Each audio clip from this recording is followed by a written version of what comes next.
The only way to return full normalcy, I'm saying it on air, put it on air. If Nnamdi is there today, if government of Nigeria will kill Nnamdi, trust me, normalcy will start coming. And that's all what every Igbo man prays for. Good evening, everyone. I was watching News Central Television in the afternoon, and I saw this video where an entrepreneur by name Chigozie Nnabugwu came to Chinese television to talk about some things going on in the Southeast. And when he was talking, he said that the federal government of Nigeria should kill Nnamdi. The federal government of Nigeria should go ahead and kill Nnamdi for them to have peace in the Southeast. Anyway, there have been mixed reactions. A lot of people are reacting differently because of what this man said. But we are going to look into what he said without sentiment. Let us understand the angle he's coming from, where he's going. So I'm going to explain everything to you, where this man is coming from. Where is he going? Why did he make this statement? Is this statement correct? What are the lies in this statement? So stay with me while we go into it. But for those of you who have not seen the video I'm referring to, this is the video published by News Central in the morning today. Take a listen. I'll be right back. Of course, are making their way back into the community. I really want to know, you being there, experiencing everything, is there any parts the government has played in helping these people, get back to their community? I spoke to numerous indigents, the people who are still there, right? And the local government chairman, of course.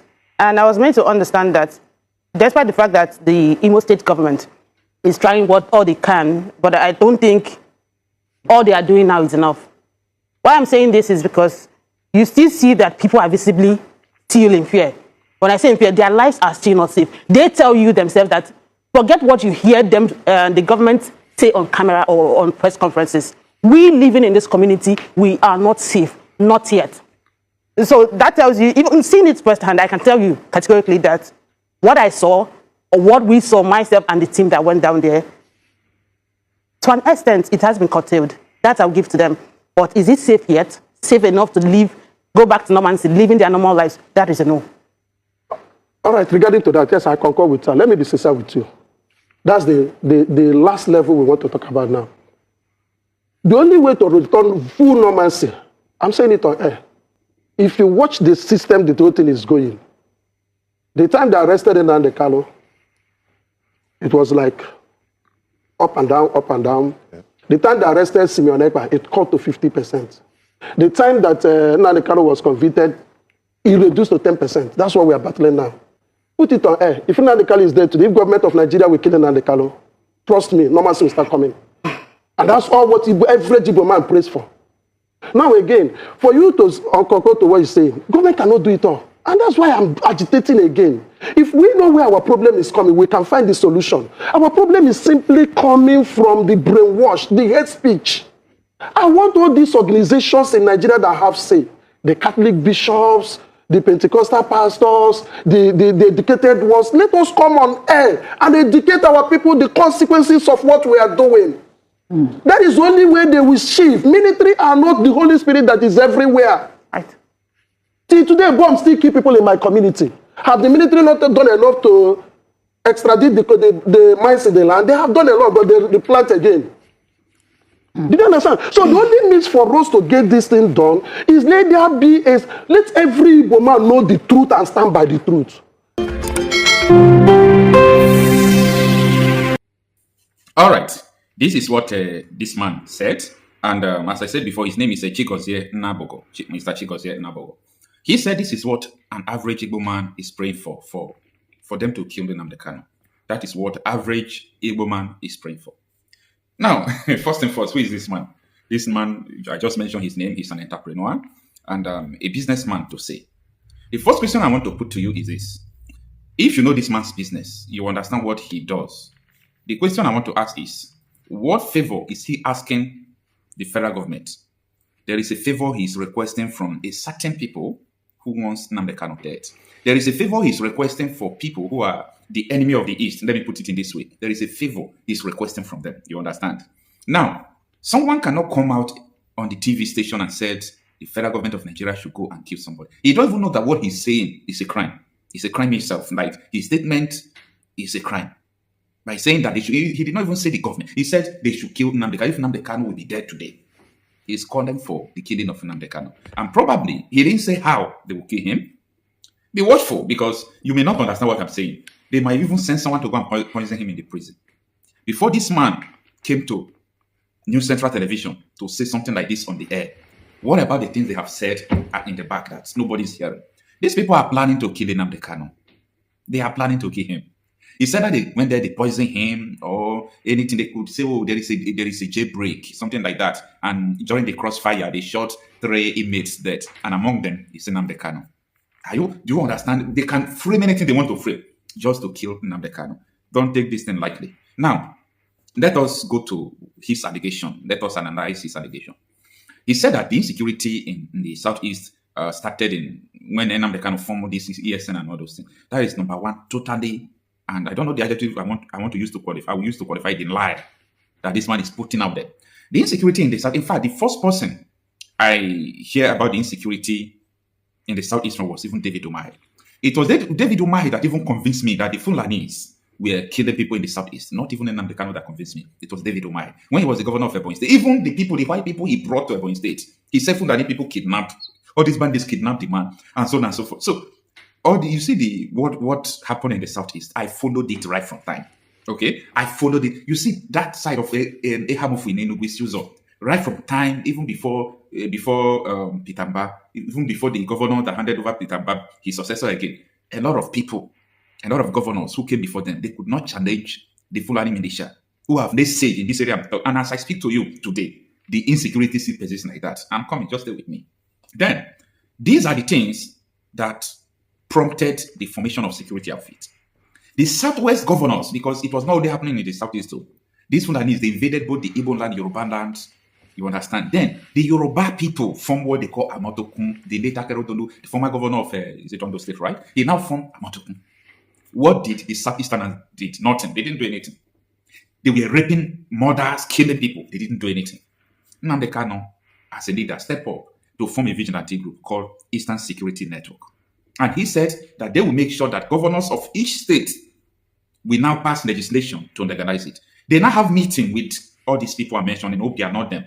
Umahi. Nnamdi Kanu had a meeting with them. They even tell him, this agitation, what are we going to do for you to stop it? Nnamdi Kanu told them this, and I quote, Nnamdi Kanu is alive, Umahi is alive, Obiano is alive, so many of them are alive till today. Nnamdi Kanu told them this. Make sure you beef up security in the Southeast to prevent our mothers from being killed. They should industrialize the Southeast, open up seaports nearby, build the railways, bridges, and give us international airports. If this is done, then we'll focus on how to build our own. Is this thing something that looks like impossible thing to do? Absolutely no. However, let's go ahead to talk about the issue of ESN. Yes, Nnamdi Kanu formed ESN.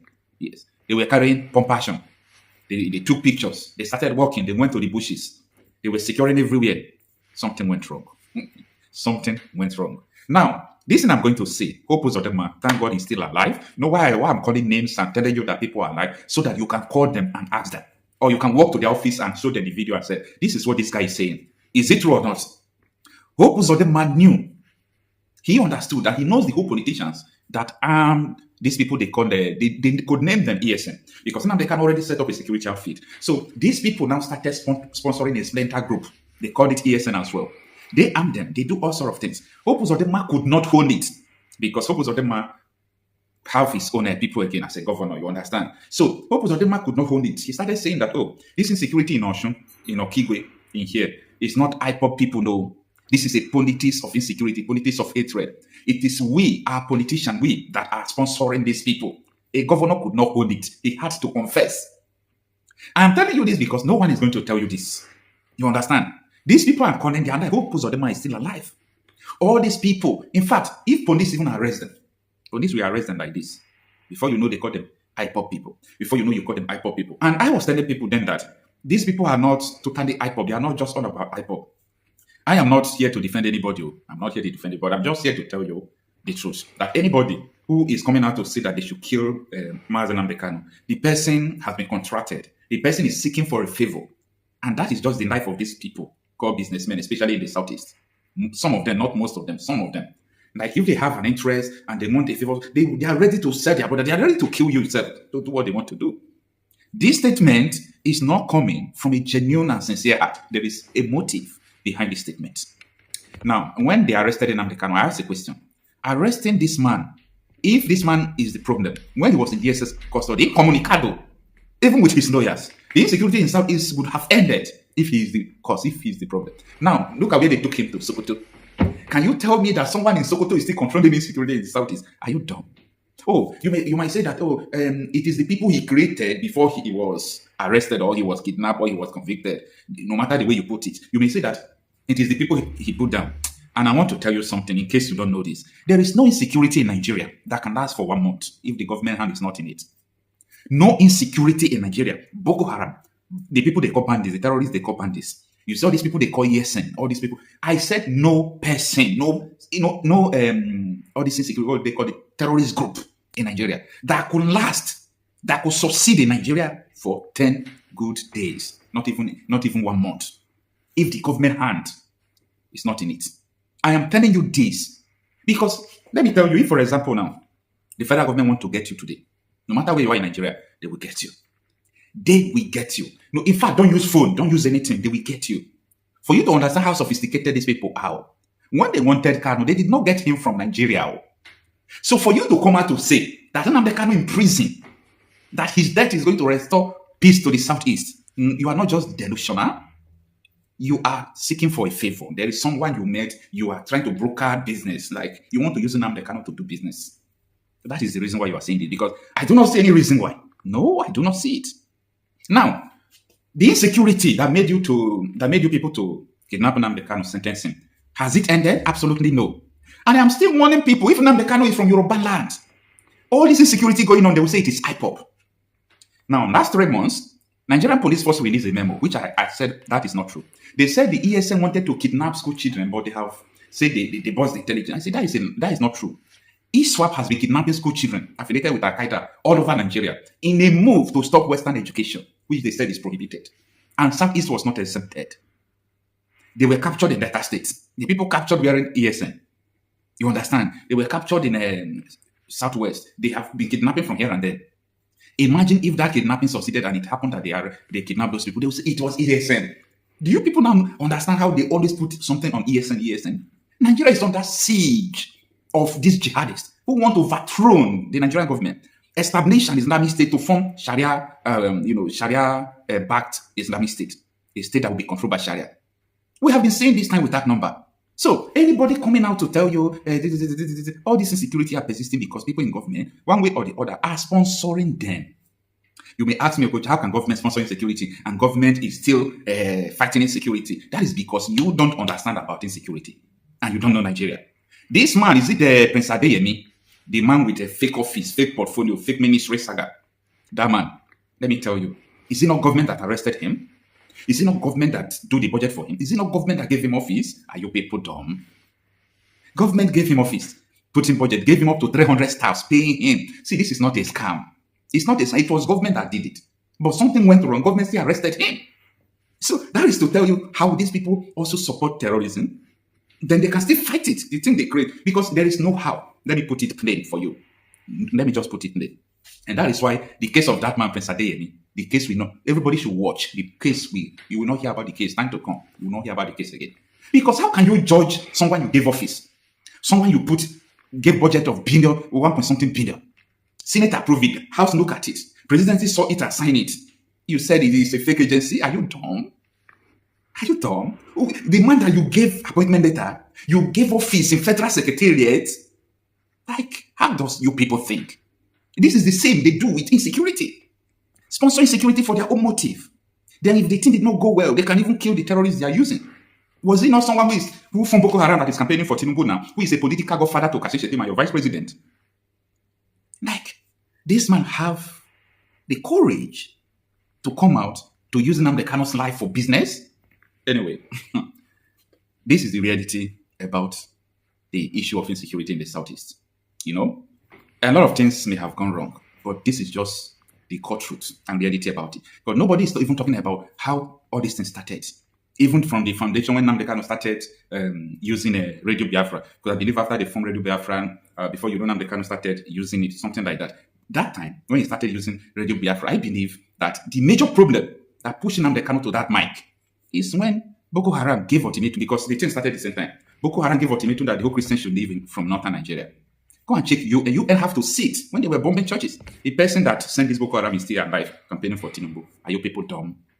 There is no insecurity that can persist, that can, work in Nigeria more than 1 month if government plan is not in it. So when they tell you ESN is about Southeastern governors, ask Hope Uzodinma, he's alive. I was there when Hope Uzodinma was saying it. Show this video to him. He said that politicians are the one who is sponsoring all these people. That is not IPOB. Am I trying to defend IPOB or exonerate anybody? I'm trying to tell you what I know about the insecurity in the Southeast. You might have your own, your own story as well. Everybody, we talk what he knows, but make sure what you are saying, you back it up with proof. Not just proof, back it up with a witness. Somebody who can come out and testify that, yes, this is this. You see the way I'm mentioning names. I am mentioning names for you. You understand? And what all these people are mentioning names, what they said, I have their videos as well. So, the issue of insecurity in the Southeast is not something someone should be using to do business and all those things. The day any government said insecurity is going to end, that day is going to end. The government are the chief sponsor of insecurity. All over the world, government are the ones that sponsors insecurity. No individual have the capacity. No individual have the capacity to run a terrorist organization without a government. I am saying this. Maybe you have not heard something like this, but I'm saying it. Okocha Marcel is saying no single individual, no group that has the ability or what it takes to run a terrorist organization if the government is not involved. I rest my case. Like this, you shall never do. I don't understand. Some people say, some people go on national TV, they talk anyhow. For someone to call national TV, they talk like this. Say that person get back up. He gets sponsor. You understand? He says they carry in the Kanu. Azao, I don't understand. Yeah. I don't understand. What did the man do? Because the man they advocate, they say the truth. Eh? No. This one, they need to trade this man, because they need to trade this man. Because this way this man talking. La play. It go happen, but I don't play make happen. They don't fit. No matter what, that man must be free. If they try this war, this country, Nigeria, war will start. War.